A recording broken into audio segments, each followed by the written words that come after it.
Salut à tous, bienvenue sur Trade Life Future. Donc en ce mardi 1er octobre, donc début de mois, retour de vacances. Donc je vous avais pu publier avant de partir ce graphique et cette petite analyse. Je vous avais dit attention, vendredi des trois sorcières, Shooting Star, et pour finir, eh ben, on a cassé du support, mais aujourd'hui, je vous invite à faire des achats sur le SP500, tout simplement. Donc, je vous dis pas qu'on va repartir comme en l'an 40, attention. Je vous dis juste que là, on voit que c'est plutôt des acheteurs qui vont contrôler la séance a priori pour retourner dans un premier temps vers 16,86. On y est quasiment. On a un gap à fermer à 2 ticks près. 85,25. 85,25. La mèche, le plus haut, il est à 84,25. Donc on a un point encore à combler pour ce gap. Je pense qu'on n'aura pas trop de mal à le fermer. On a un RSI posé sur son seuil de 50%.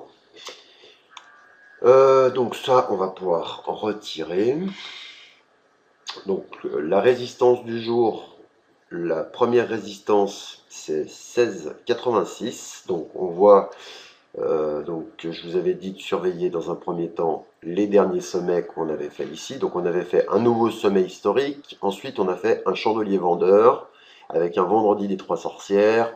On part à la baisse sur les inquiétudes du plafond budgétaire américain. Donc on n'arrive pas à relancer sur 1604, donc on casse le support. Ensuite on va chercher donc les plus bas ici à 16,95. On les casse. Après on va sur mon support que je vous avais mentionné à 86, et cette semaine on ouvre en gap baissier sous ce support. Par contre hier on a fermé sur un hammer et sur ma moyenne mobile à 45 périodes exponentielles, donc qui est souvent assez pertinente, hein, je ne reviens pas dessus. La dernière fois, je vous avais dit, on vend ici, là on avait dit attention, on avait eu ce beau chandelier là de baisse, je me rappelle très bien, c'était le jour où Poutine avait dit qu'il armerait la Syrie quoi qu'il en soit, et on avait eu ce beau petit repli là qu'on avait payé, et ensuite on avait pu faire pratiquement tout le mouvement ici. Donc ensuite on va passer en 240 minutes. En 240 minutes, donc on voit clairement qu'on part à la hausse. On va fermer ce gap. Donc ici c'est un Bollinger à 14 périodes. Je vais le mettre en 20 pour qu'on voie où c'en est. Je l'avais mis en 14 pour voir quelque chose. Donc en 14, on voit quand même qu'hier on est sorti des bandes de Bollinger ici. Donc on pourrait quand même avoir une continuation baissière, mais je pense qu'on va aller à 16,90. Donc on va regarder l'Ishimoku rapidement. Je vais commencer par le journalier pour l'Ishimoku. L'Ishimoku, il nous dit quoi? Il nous dit acheteur. Donc on a rebondi, on a tenu hier. Donc on a fait quand même un beau chandelier, une belle baisse hein, quand même. Je crois qu'au plus bas on a fait 0,65% sur l'indice. Et ensuite les acheteurs ont repris le collier. On ferme sur un beau chandelier en dessus de notre Kijun journalière. On est toujours haussier. Ça ressemble plus ici à une consolidation. Donc on va retourner vers 16,90 à mon sens. Donc on achète entre 16,80 et 16,76 sans bien sûr que ce chandelier là à 15 heures, si on est, si on est sous 16,74, vous oubliez, hein, faudra être prudent. Mais bon, vu la configuration là, je pense qu'on peut aller à 16,90 assez rapidement. Donc on va acheter sur tous les replis qui se font jusqu'à 16,90. On va aller en 240 minutes. En 240 minutes, on voit qu'on est en train de travailler cette trendline. Et on a l'air de vouloir franchir notre Kijun. La Tenkan, elle est à 16,77. Donc les zones d'achat, c'est, on va dire, à peu près cette zone-là.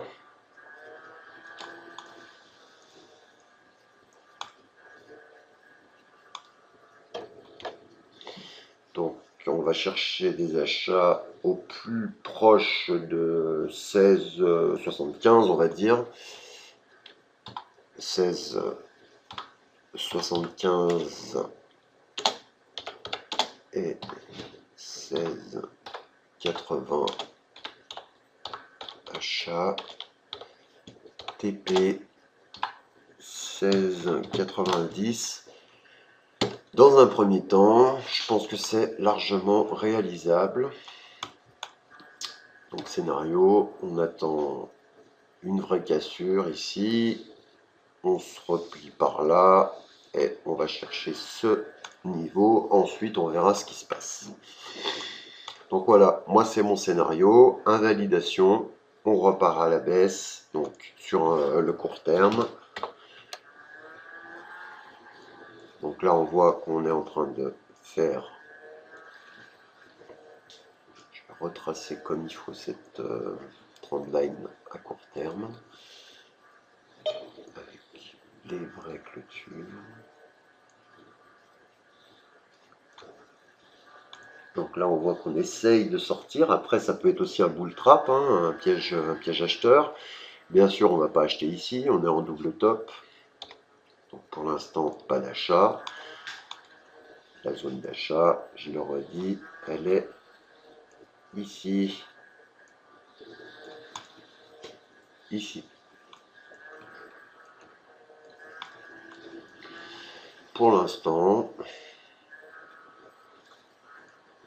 on ne fait pas grand chose. On peut même faire une petite vente mode scalp. On va regarder 15 minutes.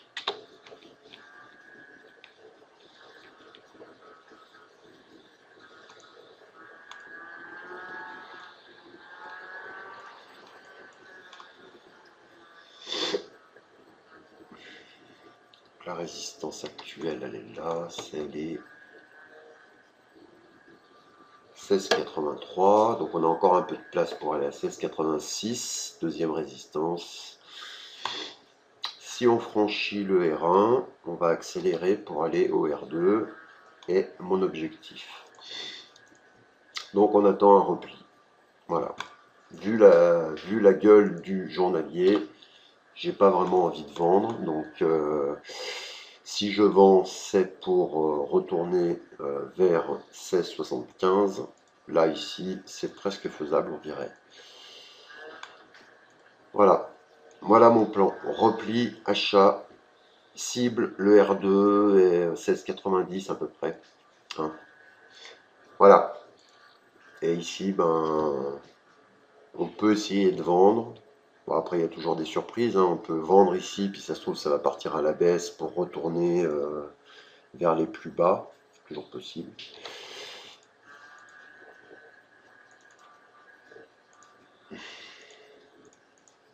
Donc bien sûr, les achats, ben, ils se font minimum, hein, on a dit, par ici.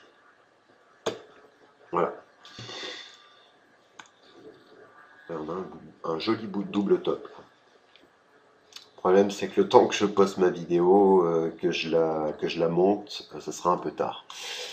Voilà, puis la dernière chose que je voulais préciser, pour ceux qui ont envie d'avoir une plateforme toute mise en place et puis d'apprendre à la régler par vous-même, à être au top sur votre plateforme, et ben je vous ai mis une petite formation ici. Donc vous cliquez dessus, vous avez un descriptif. Je vous ai mis aussi une petite formation pour apprendre à trader avec les retracements de Fibonacci. Et la dernière petite chose, vous avez un site ici que je viens de découvrir, Ninja 14, qui a des indicateurs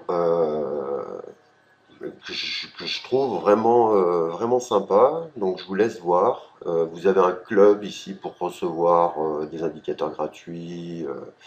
Donc je vous laisse voir si ça vous intéresse. Donc à partir du site, vous avez juste à cliquer sur le raccourci ici. Et puis je vous ai mis aussi un petit calendrier économique ici, qui peut être sympa. Et puis je vais faire la fin de la mise à jour, j'ai pas mal de boulot. Voilà, je vous souhaite une bonne journée, de bons trades, et puis à bientôt sur Trade Life Future. Bonne journée, bye.